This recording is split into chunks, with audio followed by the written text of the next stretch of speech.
Hello friends, आज की इस वीडियो में हम आपको बताने वाले हैं सब्जेक्टिव का आंसर की। और ये सब्जेक्ट है पॉलिटिकल साइंस 2025 क्वेश्चन पेपर का आंसर है। ठीक है, तो पॉलिटिकल साइंस का 2025 का सब्जेक्टिव का आंसर क्या आपके लिए हम लेकर के आए हैं। इससे पहले ऑब्जेक्टिव आपको जब हम क्वेश्चन पेपर दिखाए थे उसी में आंसर उसका बता रखे थे।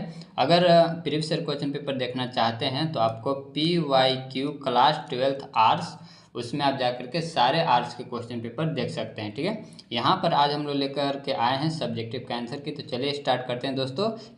इसी तरह से बाकी सब्जेक्ट का 2025 का, 24 का, 23, 22, 19, 20 सभी का अपलोड किया हुआ आप जाकर के देख सकते हैं। इसका प्लेलिस्ट चाहिए तो क्लास 12th आंसर, उसमें आपको सारे वीडियोज मिल जाएंगे। तो चलिए स्टार्ट करते हैं क्वेश्चन नंबर 31 से। क्वेश्चन नंबर 31 लिखा हुआ, आसियान की स्थापना कब हुई और इसके कितने सदस्य देश हैं। ये क्वेश्चन क्लास 11th में भी पूछा जाता है और यहाँ पर आपको क्लास 12th में भी पूछ रखा है। ठीक है, तो आसियान की स्थापना हुई थी वो 8 अगस्त 1967 को हुआ था। ठीक है, 1967 में हुआ था।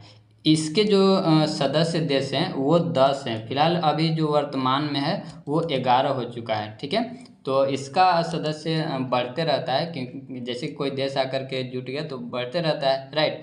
तो इसका जो स्थापना था वो याद रखिएगा, 8 अगस्त 1967। इसके बाद अगला क्वेश्चन है 32 में देखिए लिखा हुआ है, एम्नेस्टी इंटरनेशनल क्या है। तो ये हो गया इसका आंसर, राइट। इसको आप देख लीजिएगा, नोट डाउन कर लीजिएगा। चलिए इसके बाद है 33, इसमें लिखा हुआ संयुक्त राष्ट्र संघ की स्थापना कब हुई थी। संयुक्त राष्ट्र संघ के वर्तमान महासचिव कौन है। तो ये हो गया इसका आंसर, इसको आप देख लीजिएगा। इसके बाद है क्वेश्चन नंबर है 34, लिखा हुआ मूलवासी कौन है। तो ये रहा इसका आंसर, इसको आप देख लीजिए, आंसर हो गया। इसके बाद क्वेश्चन नंबर है 35, इसमें लिखा हुआ भारत की आज़ादी से पहले के किन्हीं 2 देशी रियासतों के नाम लिखे हैं, राइट। तो ये रहा इसका आंसर, इसको आप देख लीजिए। इसमें लिखा हुआ नरेंद्र मोदी सरकार ने 2014 में किस आयोग का उन्मूलन किया और उसके स्थापन पर आयोग का गठन किया। आंसर इसको आप देख लीजिए, यहाँ से आंसर आप नोट डाउन कर लीजिएगा। ठीक है, चलिए इसके बाद हम लोग आगे चलते हैं। क्वेश्चन नंबर 37, इसमें लिखा हुआ भारतीय विदेश नीति के किन्हीं 2 मूल सिद्धांतों का उल्लेख कीजिए। तो ये हो गया इसका आंसर। ठीक है, इसको आप देख लीजिएगा।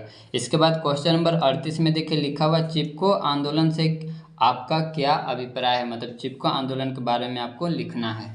हो गया चिपको आंदोलन के बारे में, इसको आप देख लीजिएगा। ठीक है, चलिए इसके बाद हम लोग आगे चलते हैं। इसके बाद है खंड बी, यानी कि इसमें आपको 150 शब्दों में आंसर देना रहता है, 3-3 नंबर का रहता है। तो क्वेश्चन नंबर 39 में देखिए लिखा हुआ है, क्वेश्चन नंबर 39 में सार्क के क्या उद्देश्य हैं। और ये क्वेश्चन आपको क्लास 11th में भी पूछा जाता है। ठीक है, तो ये रहा इसका आंसर, इसको आप देख लीजिए। इसके बाद क्वेश्चन नंबर है 40, ये हो गया क्वेश्चन नंबर 40, लिखा हुआ विश्व व्यापार संगठन की रूपरेखा क्या है। तो ये हो गया इसका आंसर। इसके बाद क्वेश्चन नंबर 41 है, भारत और बांग्लादेश के बीच पारस्परिक सहयोग बढ़ाने वाले किन्हीं 2 कारकों की चर्चा करें, राइट। तो ये हो गया इसका आंसर, इसको आप देख लीजिए। चलिए इसी तरह से बाकी ईयर का भी अपलोड किया हुआ आप जाकर के देख लेते हैं तो आपका वैसे भी कंप्लीट रिवीजन हो जाएगा, राइट, जिससे कि आपका बोर्ड एग्जाम अच्छा से अच्छा जाएगा। ठीक है, इसके बाद तो ये हो गया 41। इसके बाद 42, इसमें देखिए लिखा हुआ सैन्य शक्ति के रूप में अमेरिकी वर्चस्व का वर्णन करें।